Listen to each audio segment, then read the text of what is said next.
नमस्कार साथियों और विद्यार्थियों। इस वीडियो के अंतर्गत हम क्षितिज भाग 2 के पाठ राम लक्ष्मण परशुराम संवाद के दूसरे काव्यांश का भावार्थ करेंगे। साथ में संदर्भ, प्रसंग, कठिन शब्दों के अर्थ एवं विशेषता को भी जानेंगे। तो आइए शुरू करते हैं।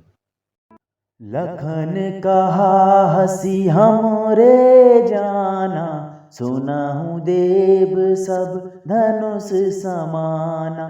का क्षति लाभ जून धनु तोरै, देखा राम नयन के भोरै।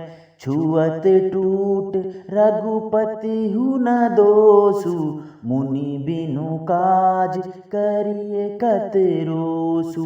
बोले चितई परसु की ओरा, रेसठ सुनहि सुभाउ न मोरा।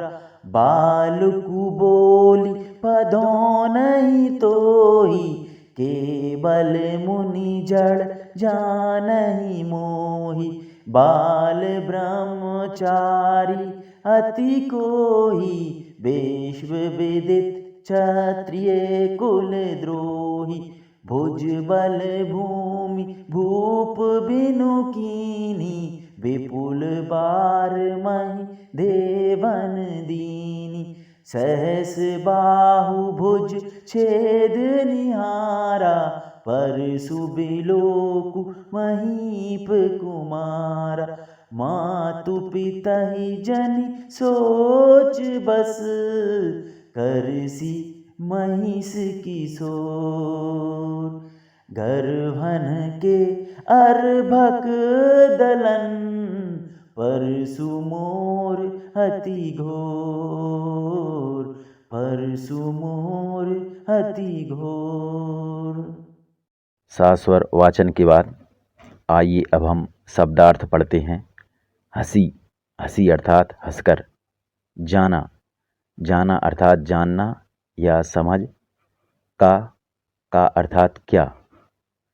क्षति, क्षति अर्थात क्षति या हानि या नुकसान।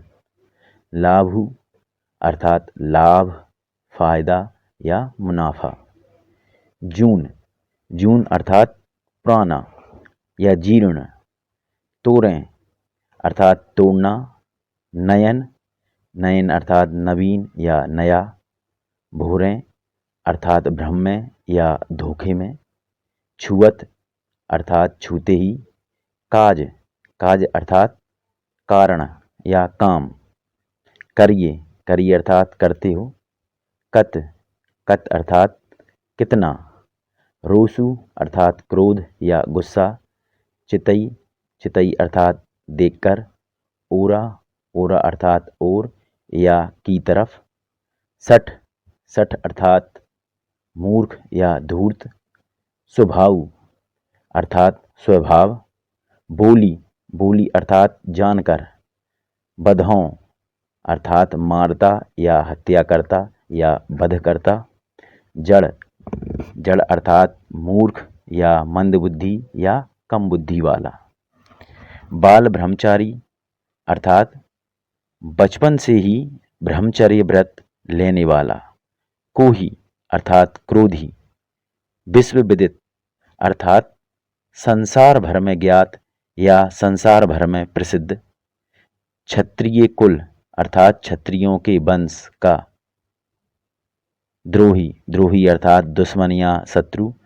क्षत्रिय कुलद्रोही अर्थात क्षत्रियों के वंश का दुश्मन या शत्रु। भुजबल अर्थात भुजाओं के बल पर या शारीरिक बल पर या पराक्रम से। भूप अर्थात राजा। विपुल अर्थात बहुत बार या कई बार। मही देवन अर्थात ब्राह्मणों को। छेदनेहारा अर्थात काटने वाला। बिलूकु अर्थात देखकर। महीप कुमारा अर्थात राजा का पुत्र या राजकुमार। जनी, जनी अर्थात मत या नहीं। सोचबस अर्थात शोक में डालना या चिंताग्रस्त करना। करसी, करसी अर्थात करना। महिष किशोर अर्थात राजपुत्र या राजकुमार। गर्भहन के अर्थात गर्भ में स्थित या गर्भ में पल रहे या गर्भ में पल रहे। अर्भक अर्थात भ्रूण या गर्भ में पल रहा शिशु। दलन अर्थात नाश या संहार करने वाला। अतिघोर अतिघोर अर्थात अत्यंत भयंकर। शब्दार्थ के बाद आइए अब हम संदर्भ पढ़ते हैं। तो प्रस्तुत पद्यांश या काव्यांश हमारी पाठ्य पुस्तक क्षितिज के पाठ राम लक्ष्मण परशुराम संवाद से लिया गया है। इसके रचयिता तुलसीदास हैं। तो जिसका हमने अभी सस्वर वाचन किया वह हमारी पाठ्य पुस्तक क्षितिज के पाठ राम लक्ष्मण परशुराम संवाद से आया है और इसके रचयिता तुलसीदास जी हैं। संदर्भ के बाद आइए अब हम प्रसंग को पढ़ते हैं। तो प्रस्तुत काव्यांश में लक्ष्मण जी ने सीता स्वयंवर के समय शिव धनुष के भंग होने का कारण इसका पुराना होना बताते हुए परशुराम जी को व्यर्थ क्रोध करने पर टोका है, जिससे परशुराम जी क्रोधित हो जाते हैं और स्वयं के गुणों का बखान करते हुए लक्ष्मण जी को धमकाकर चुप कराने का प्रयास करते हैं। तो लक्ष्मण जी ने धनुष टूटने का कारण उसका पुराना होना बताया है, जैसे छुअत टूट रघुपतु न दोषु, अर्थात धनुष उनके छूते ही टूट गया। वह जून अर्थात पुराना धनुष था। और फिर लक्ष्मण जी परशुराम जी से कह रहे हैं, बिनु काज करिए कत रोसु, आप बिना किसी कारण के कितना गुस्सा कर रहे हैं। तो अर्थात वह उनको गुस्सा करने से रोक रहे हैं। जिस पर परशुराम अपने बारे में बताते हैं कि मैं बाल ब्रह्मचारी हूँ, अपनी भुजाओं के बल पर मैंने कई बार धरती को राजाओं से विहीन कर दिया, मेरे इस फरसे को देख। तो इस तरह इस काव्यांश में लक्ष्मण जी ने शिव के धनुष के टूटने का कारण उसका पुराना होना बताया है और परशुराम जी को व्यर्थ क्रोध करने पर टोका है, जिस पर परशुराम जी ने और क्रोधित होकर अपने गुणों का बखान किया है और लक्ष्मण जी को धमकाकर चुप कराने का प्रयास किया है। तो आइए अब हम भावार्थ करते हैं। लखन कहा हंसी हमरे जाना। लखन अर्थात लक्ष्मण कहा कहते हैं हंसी हंसकर, हमरे जाना हमारे जानने में या हमारी समझ में। सुनहु देव सब धनुष समाना। सुनहु सुनो देव हे परशुराम, सब सारे धनुष समाना समान है। तो लक्ष्मण हंसते हुए कहते हैं कि हे देव, हमारी समझ में तो सभी धनुष एक समान हैं। का क्षति लाभ जून धनु तोरें। का अर्थात क्या, क्षति अर्थात नुकसान, लाभ अर्थात लाभ, जून अर्थात पुराने, धनु अर्थात धनुष को, तोड़ें अर्थात तोड़ने में। तो पुराने धनुष के टूट जाने में या उसको तोड़ने में किसी का क्या लाभ और क्या हानि। देखा राम नयन के भोरें। देखा राम नयन अर्थात नय के, भोरें अर्थात भ्रम में। राम ने तो इसे नय के भ्रम में देखा। तो पुराने धनुष के टूटने में क्या लाभ और क्या हानि, श्री राम ने तो इसे नय के भ्रम में देखा ही था। छुअत टूट रघुपति हु न दोषु। छुअत छूते ही, टूट गया। रघुपति हु अर्थात रघुनाथ का या रघुपति का या राघव का, ना दोषु कोई दोष नहीं है। मुनि बिनु काज करिए कत रोसु। हे मुनि, बिना काज कारण के करिए कर रहे हैं, कत कितना, रोसु अर्थात गुस्सा। तो अर्थ हुआ यह तो उनके छूने मात्र से ही टूट गया, उनके अर्थात श्री राम के। इसमें रघुनाथ का कोई दोष नहीं है। हे मुनि, आप बिना कारण के कितना क्रोध कर रहे हैं। आगे, बोले चितई परसु की ओरा। परशुराम जी बोलते हैं चितई देखकर, परसु की ओरा, परसु की ओर, उनके फरसे की ओर देखकर परशुराम जी बोलते हैं, रेसठ सुनहि सुभाऊ न मोरा।